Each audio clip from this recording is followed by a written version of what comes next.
kur Harun Rashidi kishte ardhur në Mekë. Kishte takuar dietar të ndryshëm dhe përveç tjerash kishte kërkuar që të takohej edhe me Fudailin. Njëherë Fudaili kishte hezituar që të shkonte.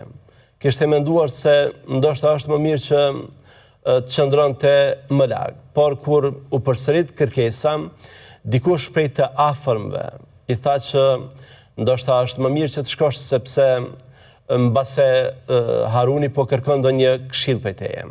Dhe kështu edhe ndodhi. Fudaili shkoi dhe Haruni kërkoi një këshill prej tij.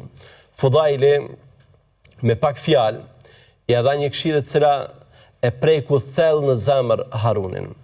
Tha, o prisi besimtarve, i shikon këta njerëz, këtë turmë të madhe të njerëzve, për secilin prej tyre veç e veç do t'japësh llogari për Allah të madhruar. Pra, ti e ke marrë këtë pozitë, ti e ke këtë pushtet, e ke këtë pasuri, i ke këto privilegje, por mos harro se krahas tyre e ke edhe përgjegjësinë për Allah, për secilin besimtar veç e veç.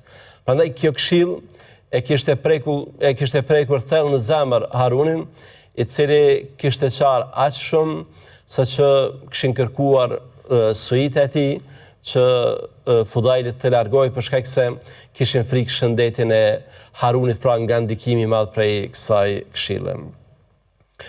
Fudaili, siç është vlerësuar nga dietarët me nam, për shembull nga Imam Dhahabiu, ka qenë dietar, ka qenë model, ka qenë Sheikhul Islam. Pra, ato epitetet më të larta që mund të jepen dikujt për dijen dhe për fetarinë e tij, i ka marrë Fudaili. Sufjan bin Uyeyne, që e ka njohur, ka thënë se Fudaili ka qenë një njeri i besueshëm.